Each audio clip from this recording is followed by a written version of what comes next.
Bom, pessoal, beleza. Então agora vamos fazer o seguinte, vamos dar continuidade a isso aqui. Deixa eu fazer um negocinho aqui. O que a gente vai fazer aqui agora, pessoal? Vamos dar continuidade às nossas aulas, só que agora a gente vai fazer aí um algoritmo um pouquinho mais fundamentado, tá ok?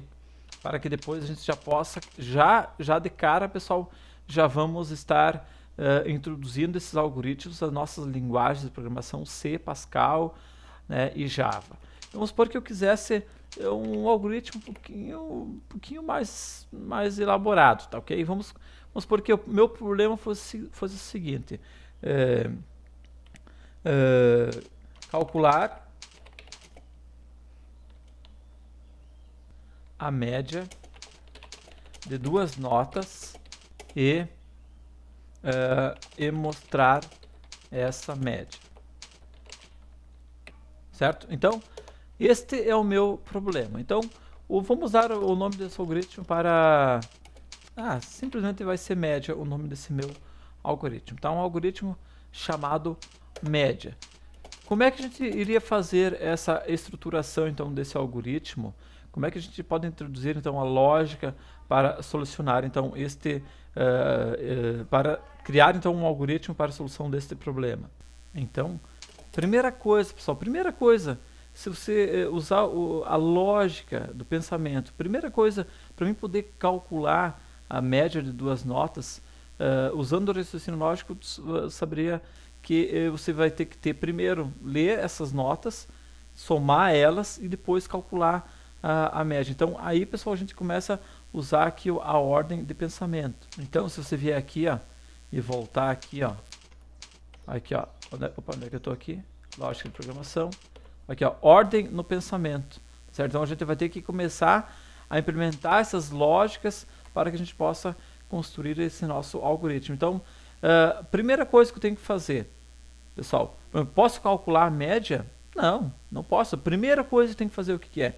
Eu preciso saber, então, a nota 1 e depois saber a nota 2. Então, ler, por exemplo, a primeira coisa, ler a primeira nota, certo?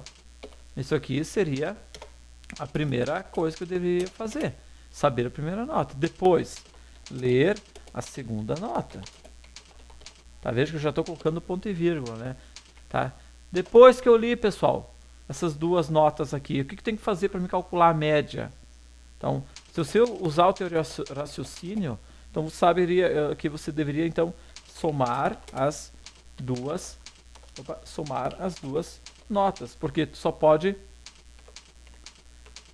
você só pode calcular a média depois que você tiver a soma das duas notas. Então aqui simplesmente vamos dividir, né? Dividir a soma das notas por 2, tá ok? Muito bem, e agora por último nós vamos então mostrar a média, certo? Isso aqui, pessoal, é a ordem do pensamento que a gente deve implementar. Então, primeira coisa, ler a primeira nota, tá certo? Ler a segunda nota, somar as duas notas, dividir a soma das notas por 2 e mostrar a média. Se eu dividindo a soma das notas por 2, automaticamente eu tenho a minha média. Aí eu vou ter que mostrar esta média na tela. Agora, pessoal, vamos dar uma olhadinha aqui na nossa lógica de programação, aqui nas fases da concepção de algoritmos. Olha só. Entradas, dados que alimentam o sistema. Então vamos analisar aqui que informações que eu tenho como entrada. Ó. Ler a primeira nota e ler a segunda nota, eu vou classificar elas como entrada, certo? Então são as informações de entrada. Eu preciso ter esses dados de entrada para que eu possa então manipular esses dados depois. Então esses ler aqui são a minha entrada, certo? Agora processamento, cálculos e manipulação dos dados de entrada. Então olha aqui, ó. Somar as duas notas. Veja que eu estou processando, então, as notas de entrada, certo? Então, isso aqui entra em processamento, isso daqui também entra em processamento, ou seja, eu estou processando uma informação. Ou seja, dividir a soma das notas por 2. Isso aqui, então, é processamento, tá certo? Então, isso aqui entra aqui em processamento, cálculos e manipulação dos dados de entrada. Então, eu estou manipulando aqueles dados de entrada, tá ok? Agora, o último aqui, então, o penúltimo, saída, resultado obtido do processamento dos dados. Qual foi o resultado? Mostrar média. Ou poderia, sim, colocar mostrar a soma das notas dividido por 2, tá certo? Mas aqui de uma forma, assim, bem no português mesmo, para vocês entenderem a ordem do pensamento. Se a gente fosse fazer, então, o nosso teste de mesa disso aqui, teste de mesa, como é que seria o teste de mesa? Então, ler a primeira nota. Vamos supor que eu li a primeira nota. Então, 5.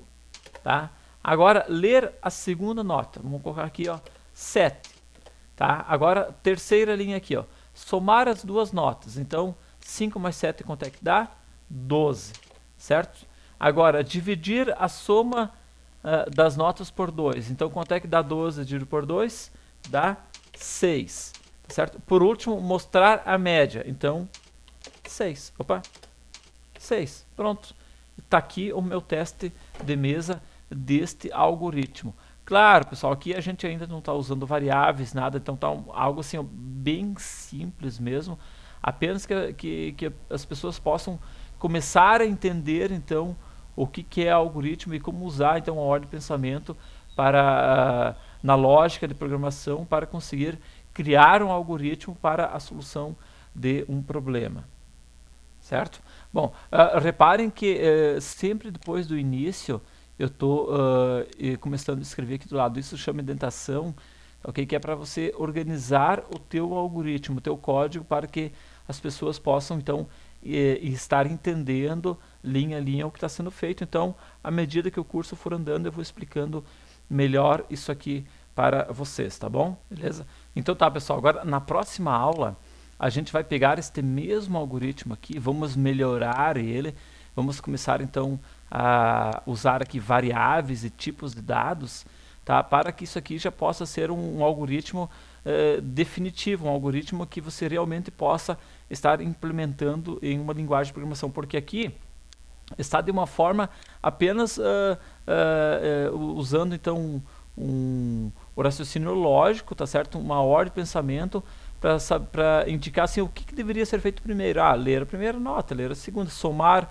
calcular a média e mostrar a média, tá certo? Só que aqui ainda não está pronto, ainda não é um algoritmo que tu possa realmente estar depois implementando em uma linguagem de programação.